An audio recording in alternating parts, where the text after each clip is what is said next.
Welcome to the Speaking Podcast. You can find all our episodes on speakingpodcast.com. We're also on BitChute and YouTube. You'll find the links in the podcast description. I'm also a podcasting coach because I've got 5 podcasts and 4 of them are in the top 0.5%. You'll find everything on bio.link/podcaster.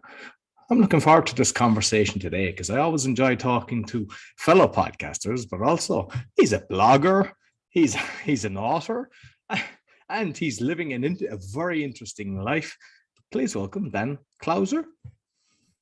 Thanks, Roy. Thanks for having me on the show. Looking forward to the conversation. So, my strategy here is, I'm not sure your one, but the way I do it is I always like the guests to introduce themselves. So you might let the listeners know who's Dan. Yeah, absolutely. So Dan Clouser is a person who spent 30 years in the nonprofit sector, working in a youth nonprofit sports organization. And in August of 2020, decided to open a new chapter of my life. And my wife and I sold all of our stuff, our house, everything we owned for the most part. And we bought an RV, and we're now traveling around the United States, doing a lot of volunteer work, podcasting, blogging, as you said. And I've authored 3 books so far, working on my 4th and 5th books at the same time here. So, do some speaking engagements in our travels. And again, just really looking forward to this conversation with you, Roy. Brilliant. So I suppose because of the podcasting is very interesting to me because, I've helped a few get started as well as have my own. And I think, is it 121 episodes that you've got? It's The Journey of My Mother's Son is the name of your podcast, yeah? Yes. Yep. 121 episodes so far. And really, we're not traveling right now. We're kind of in a little bit of a pause for about another month here back in our hometown of Pennsylvania. So I've really been able to, dig deep into, reaching out and getting some more interesting guests on the podcast, and really looking to get, booked out into advance, for when we start moving again. Because once we're moving on the road, I got to be a little bit more strategic as to when I'm scheduling shows and scheduling to be on shows and that sort of stuff. So taking advantage of the little pause that we have in our travels right now to, really kind of stock up. Like I've got 3 interviews today, either conducting or as a guest. And that's not really something that I can do a whole lot when we're on the move. So, the podcasting part, you just got to be strategic in how you're scheduling your time and your interviews for sure. No, yeah. Well, what I do, because I have equal custody of my son, I tend to try to do as much on Tuesdays and Thursdays when he's not staying with me in them evenings and blot it out. But I know that if you're driving around, you can't just say, sorry, darling, but I've got a call in half an hour. 1, you don't know, will you have internet, and 2, will you be able to park somewhere? So you really have to plan it out properly. Yeah, we do, but it's fun. It keeps it interesting, and the whole concept behind my podcast, it's called The Journey of My Mother's Son, because a lot of the inspiration behind us getting rid of everything and selling really came from my mom. When she was in her mid 40s, back in the 1980s, she decided to quit a good paying job, and she took an old 1967 Plymouth Valiant and took the back seat out of it and put a mattress in there and traveled around the United States, just doing a lot of volunteer work and visiting with friends and family, and just, living life on her terms. So when she had passed away, we went through a lot of her journals and just saw some of the stories that she had told about, people she met and that sort of thing. And that was really the impetus behind wanting to podcast and, help tell our story in real time through blogging and, podcasting with, a lot of podcasts I do are actually in person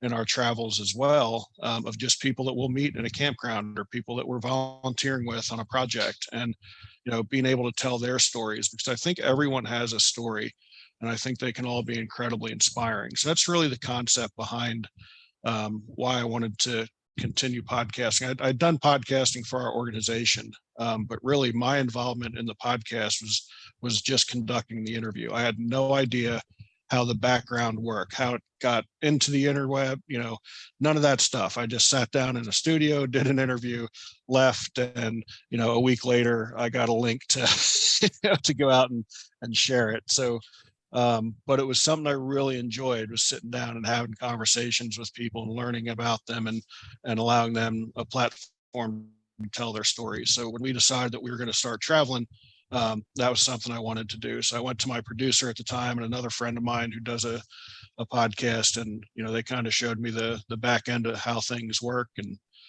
now I'm doing everything from the interview to the editing to the uploads and producing and all that fun stuff, and really enjoy it. I think it's a great platform, and a way to, again, just give people who wouldn't normally have a voice to tell their story. So kudos to you for having 5 different shows. That's like, I couldn't even imagine juggling that. I know what it's like with one show, and granted, I've got the RV element and the traveling element, but man, I don't know how you do 5 shows. So kudos to whatever you're doing in the background there, for sure, Roy. Yeah, I mean, I edit them all myself as well, so I know the amount of work. But the reason that I edit them myself is I'll make the show notes based on that, and a lot of the time, then from just whatever notes I'm making, I take the title. Then, whereas if I outsource it, they wouldn't, no matter who, it's going to be very hard to get that. Like, right, absolutely. And I saw Lipson is who you host with. Have you always been with them, or did you change? And because I'm looking at all the different ones, and I like to get the kind of pros and cons for each, just to help other people as well, because there's a lot of podcasters that listen as well. Yeah, Lipson's been the only platform I've used, and so I can't really compare it to anything else. I like it. Their customer service is good. If I run into an issue, the support gets back to you pretty quickly. So I've really had no issues with it. And like I said, my old podcast, I don't even know what platform my producer was using. I know it wasn't Lipson, but even when I first started this podcast, probably the first 8 to 10 episodes were still being produced by the producer of my show that I did with the organization, which was called Stepping Up to the Plate with Big Vision Foundation. And so even them taking those first existing shows and transferring them to the Libsyn platform was super easy in my opinion. So I've been very happy with them. But again, I've got nothing to compare it with. So, but even just to know that they've got good customer support, because to be honest with you, not all of them do. Sometimes, like I've got one with Podbean, they're fantastic. They come back immediately. Anchor, a bit slower. They used to be good, but when Spotify bought them, now it's a lot slower to actually get it. So that's why I'm contemplating moving 1 or 2 of them from Anchor. Yeah. Yes, I'm happy with them so far. Cool.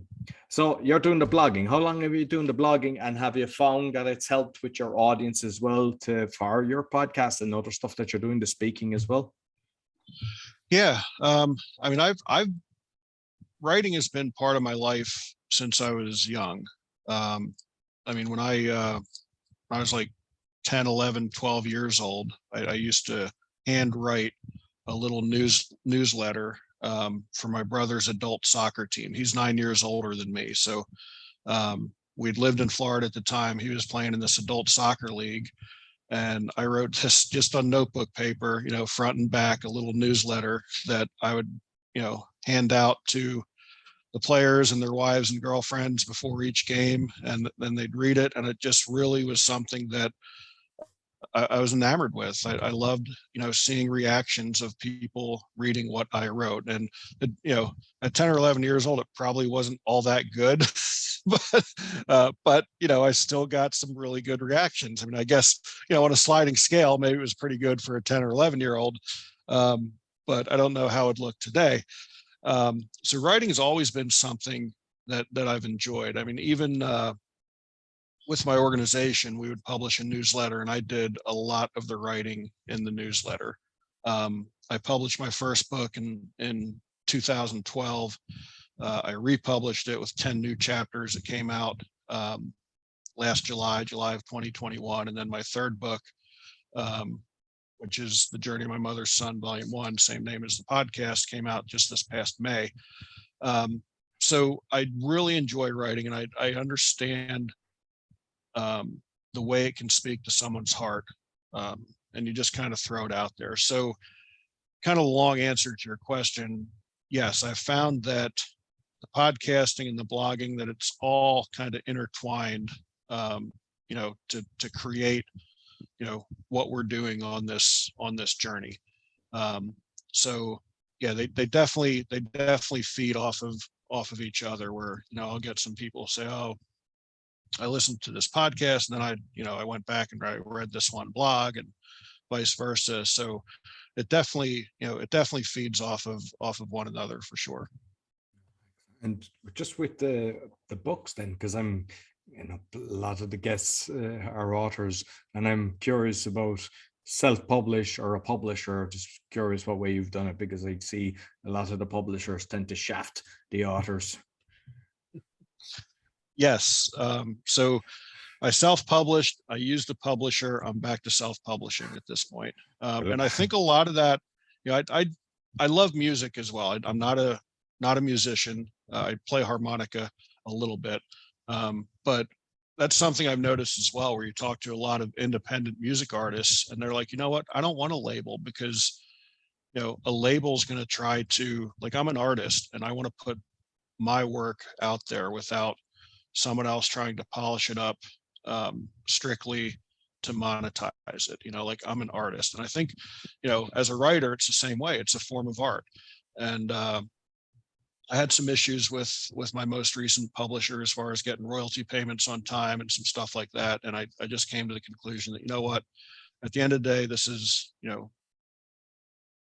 my property. This is my intellectual property. I want to control it. I want to dictate how it goes out. I want to be able to track the sales. So I've gone to self-publishing and back to self-publishing. And honestly, if I get approached by a publisher, I'm not sure that I would go. I kind of like the freedom of self-publishing at this point.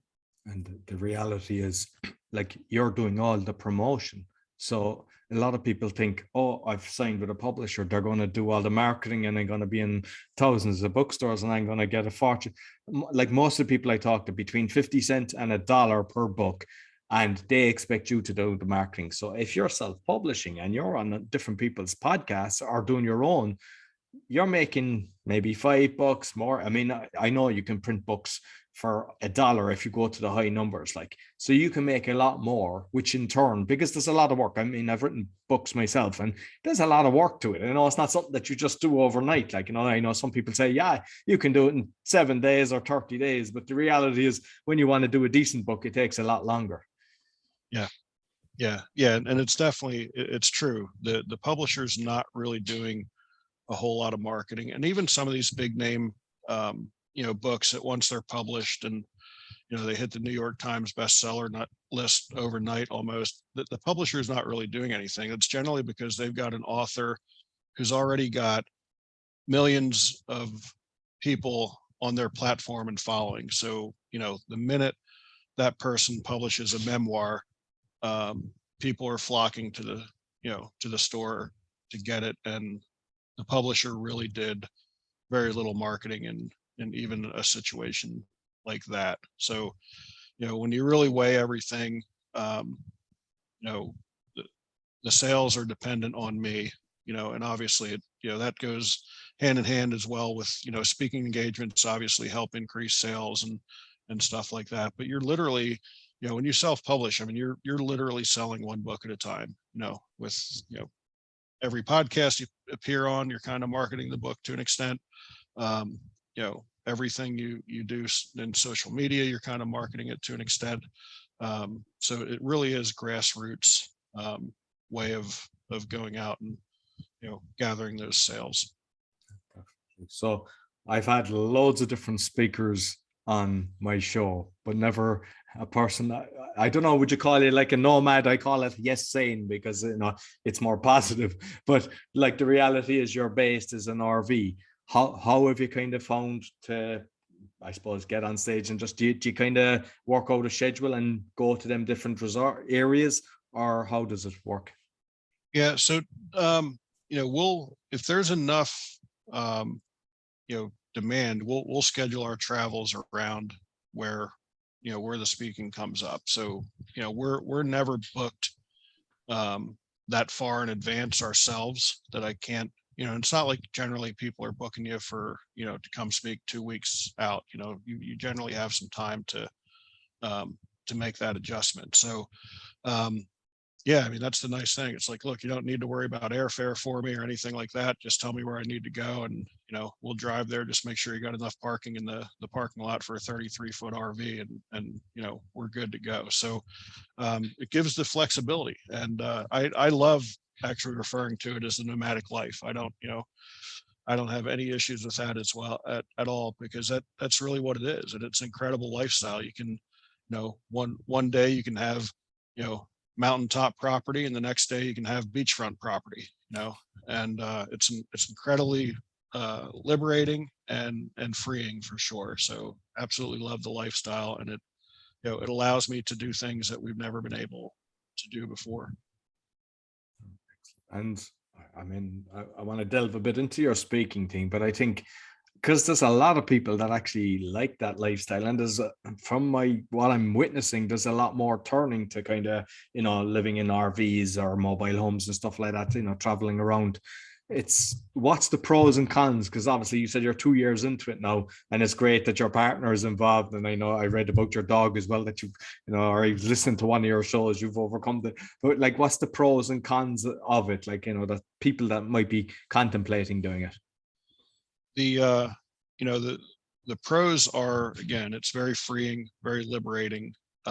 It's less expensive, even with the way fuel has skyrocketed. It's still less expensive than living in a regular house. There's no property taxes. Granted, you have upkeep on an RV, but it's still not the same type of upkeep that you have in a regular house. The other pros are just the community. The RV community is an incredibly wonderful community. I mean, salt of the earth people, giving, caring, engaging. I'm truly an introvert at heart, but I've found I've become much more extroverted once I've become part of this, this RV community, because it's just a different lifestyle, and there's not a whole lot of small talk. People aren't, there's no agenda involved. Nobody's looking to get anything out of you. It's just, true friendship and interaction. The cons are, obviously we're not around our family as much as what we, had been when we lived in our regular house. But when we really reflect on it, I'm not even sure that that's a true statement, because even though we may have lived, 10, 15, 30 minutes away from our family before, it's not like we spent every day with them. So now it's just, we're a little bit further away, but we still, when we get back together, I think the time that we do spend with them is much more intentional than it ever was in the past. So honestly, cons, I can't come up with a whole lot of cons to the lifestyle. I mean, it is just an amazing lifestyle. I mean, obviously the price of gas recently is probably a little bit of a con. That wasn't something, that was necessarily a budgetary item when we first started. It kind of went through the roof a little bit, but we've adjusted to that, and it'll come back down. It's just one of those ebbs and flows. So I'm really hard pressed to think of what the cons of the lifestyle are. So anybody that's out there thinking about it, I encourage you to do it, because it's a wonderful community. It's incredibly freeing, and this this country that I live in here is just so beautiful. And if you take the time to see it and appreciate it, I just think you get a greater appreciation for life. And again, just going back to the people we've met, I think you're going to find that there's a lot more good in the world, and a lot more good people in the world, when you're out there traveling and meeting people that you otherwise would probably not strike up a conversation with. So that's the other thing I think that we've really discovered, is that Yeah, I'll be the first one to agree that our world is a bit of a mess in general. But if you're looking for good people, you're going to find them, and you'll definitely find them on the road. No, totally agree. Because I mean, I just spent a month in Tallinn with my son, and there was, I don't know, something like 1,500 people. It was Mind Valley University, people from all over the world. And reality is that there's so much beauty there. Yet, if you're sitting down at home watching the news, all you hear is doom and gloom. You're listening on the radio every hour for some reason. We've been bombarded. You hear negativity, and then you just assume that's the reality. And the reality is there's millions of people out there doing amazing things, and they're there to help you. Yep, absolutely agree with that 100%. 100, and that's the other pro, is that we don't watch the news that much when we're in an RV. Exactly. I mean, you're at nature, you've got a dog, so you can't get much better than that, really. I mean, you if you go to a beach or a mountain, you don't want to stay in the RV. You want to get out there and take a walk on the beach or walk up the mountain, which is better for your health as well. Absolutely. That, we've had people say, like, how did you adjust living in such a small space? Because we went from a 3,500 square foot house to a, slightly less than 300 square foot RV. And I'm like, I mean, it's not like when we're at a spot, we're not just sitting in the RV. We're outside. We're enjoying nature. We're on a trail. We're at a beach. We're hiking up a mountain or something like that. So the adjustment is very easy, because you're not, the goal of living in an RV is not to sit and spend 24/7 in the RV. It's to get out in nature, use the RV to transport you there and to sleep and cook. Absolutely. So with your speaking then, because I know you set up a nonprofit and you were doing that for 30 years. So obviously you would have done some speaking with that. I know your speaking engagement, because I've got listeners that are obviously seasoned pros that are sharpening the saw, and then there's others that are afraid to get out. What I'd like to know is your journey from what you've learned, because a lot of the time as we develop, we start picking up a few tricks and going, oh, if you could kind of take a little journey on your speaking, what you've kind of learned that could help others. Yeah. So, again, I was kind of forced into a speaking role through the nonprofit, because, being the leader of the nonprofit, I spoke a lot. I spoke to small groups. I spoke to large groups. I spoke at our banquets and stuff like that. And initially I was scared to death, get in front of people and speak. At our banquet, there was a time where I could not eat the meal prior to speaking, in fear that I would be, running to the bathroom and puking my guts out before I got up on stage, So it's funny. And I think for anybody who's out there and they're, just starting and trying to adapt and get over that fear, because I think we all have a fear. I think that's very natural. And, the way you overcome it is just to continue to do it, and even now, like I can eat before I speak now, but I still get nervous. You still get nervous no matter what. But I think once you're out there, what's really helped me is, kind of scanning the audience and making eye contact with some of the individuals in the audience. And I think you can see those that are really getting something out of your message. And I think that's what then, fuels you to continue, because you're like, okay, I can sense a connection with this person. And then you look over to this side of the room and it's like, oh, I can tell by this person's body language that they're really connecting to what I have to say as well.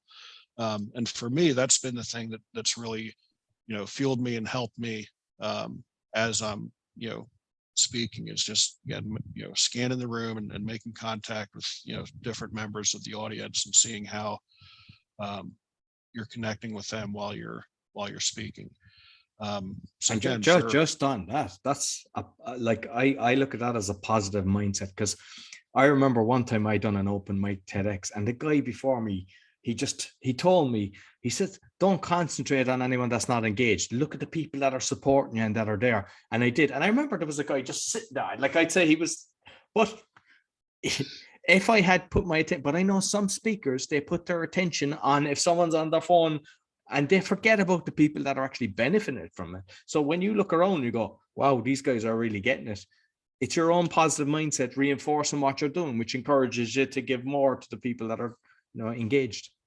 Yeah, and that's so true. And that is, I never actually kind of thought of it that way, but that is so true, because you do, there are people who will look and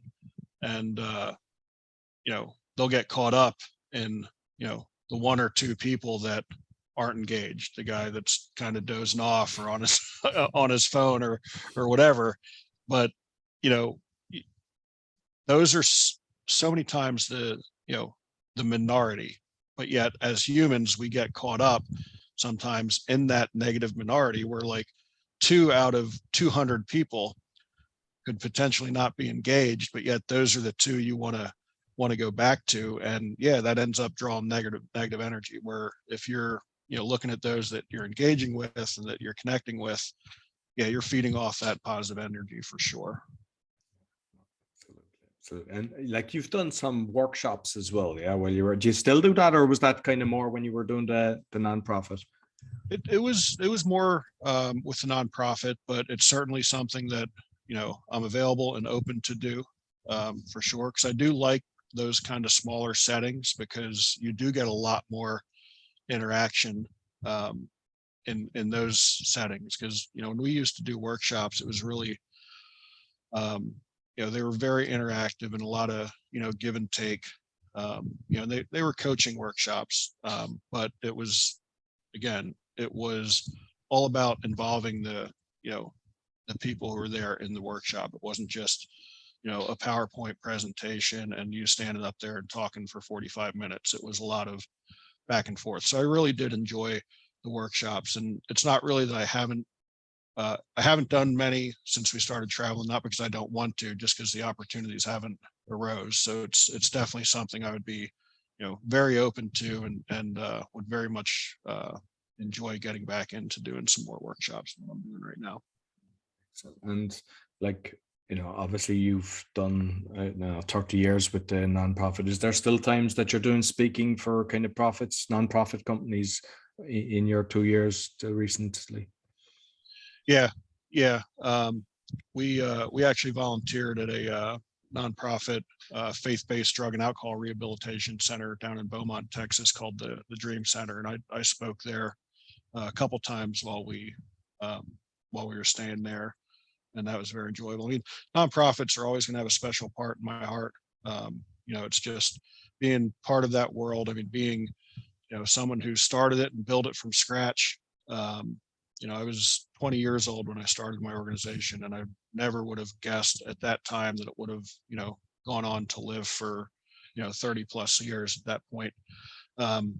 So anytime I have an opportunity to go and share with a nonprofit, and especially, youth sports organizations are always still going to have a very special, place in my heart, because I understand, the importance of teaching young people life lessons through sports. And unfortunately, that's something that, a lot of youth sports organizations aren't doing nowadays. It's more about just, the wins and the losses, and, whatever else happens.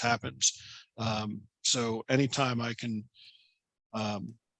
spread that message of it's bigger than the game, it's really about teaching kids life lessons and understanding that no matter how good they are, at some point the sport that they're participating in is going to pass them by.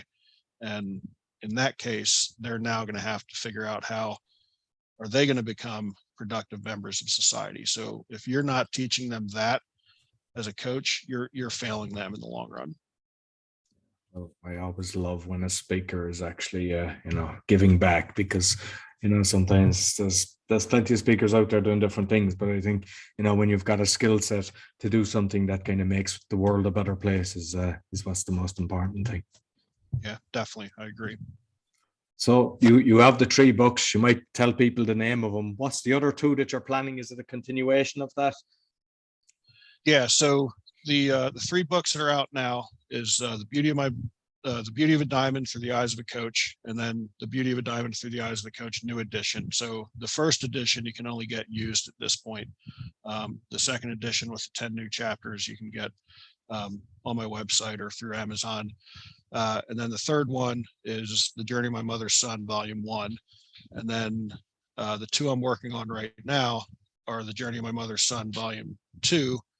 Volume 1 is Many Random Thoughts from the Road. So it's just a lot of exactly what it says, just random thoughts of our first 18 months of traveling and the first months leading up to us traveling. Just kind of what I was processing, what we're going through, and then things we've seen. Volume 2 is Many Little People, which will really talk about just short stories of the people we've met on this journey and how amazing they are. And then the other one I'm working on right now is actually a children's book, which is being written through the eyes and perspective of our golden retriever. So it's 4 paws and 6 wheels across America. The adventures of Youkilis, the golden retriever. So part of my blogging is actually doing a blog as if he's writing it from his perspective. And my sister-in-law had suggested that I should do a children's book as well. So that book is actually complete right now, but in the illustrations process. So hoping that that'll be out within the next month or two. And that's a lot of fun because it's a different style of writing for me. It's like true fiction, so to speak. It's really taking things that he and I have done or experienced, but kind of turning him into, if he had a voice, how he would be looking at it and processing it, as opposed to most of my other writing is truly from a first person memoir style. So it's fun to write through his eyes for sure. So I'm looking forward to the children's book coming out. As far as the Journey of My Mother's Son series, there'll be four books in that series. Volume 3 will be Many Little Places, which will again just talk about all the incredible places that we've been able to see so far. Not all of them, but a highlight of ones worth talking about. They're all worth talking about, but if I spoke about them all, the book would never end. So I got to cherry pick the ones that stick out. And then the 4th volume of that book will be more of like a kind of a coffee table picture book, which it'll be called Many Little Pictures. And it's it'll just be a lot of the photos that we've taken on our journey with some little bit of narrative around it, but mostly mostly just pictures and being able to share some of the beauty that we've been able to see, which again we won't be able to do it justice because a photo isn't nearly like seeing it with your own 2 eyes, but it'll definitely serve its purpose and hopefully getting some people to go out and see the world a little bit. If not in an RV, just hop in the car and take a weekend trip somewhere sometime. Excellent. And just finally there with the podcast, is it always with guests, or do you do some solo talks based on your travels? I've done one monologue so far, and I did that right around Christmas and New Year's of last year. And I know my old producer, she had told me I should do more monologues. I'm just not there yet. I really enjoy the interaction and speaking with a guest, and speaking into a microphone for me right now is just a little awkward yet, because even it's different than if you're speaking on a stage and speaking to people, because again you get that interaction and you're feeding it, where if you're just kind of sitting there speaking into a microphone, at least for me right now, it's just a little awkward.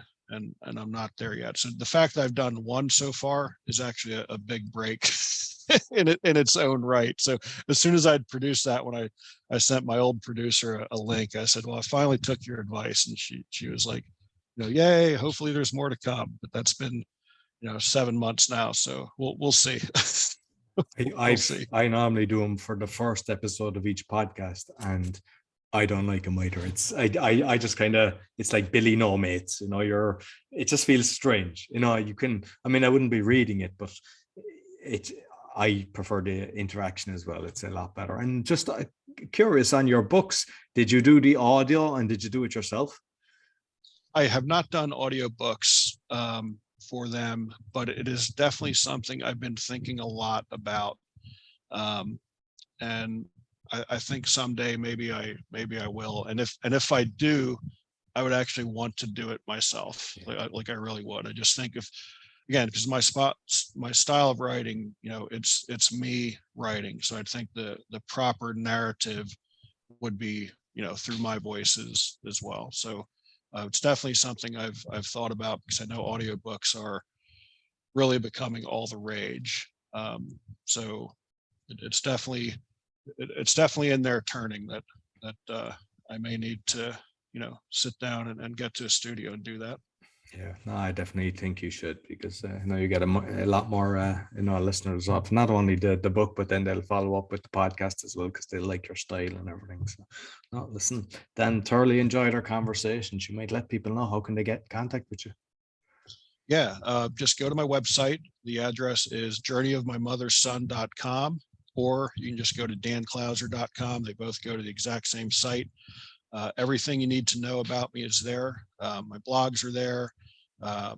There's a page as far as booking me for speaking engagements. You can get copies of my book on there, both through Amazon, or you can get signed copies directly through the website. So yeah, everything you need to know. I've got a media page there, which has all the podcasts that I've been a guest on, posted there on my media page. If you want to learn, see other interviews of me outside of just this one, they're all on there. So that's really your one-stop shop to find everything Dan Clouser and our journey, for sure. No, excellent, perfect. And I'll make sure I put all the links on both the audio and the video. Thank you very much, Dan. Enjoyed the conversation. So that's all for the Speaking Podcast. Be sure to give us a thumbs up, 5-star rating, subscribe, and also subscribe to Dan's podcast, because it all helps. The more people that give him a thumbs up and subscribe, it helps. And you'll find all about my podcasting coaching on bio.link/podcast. Until next week, take care.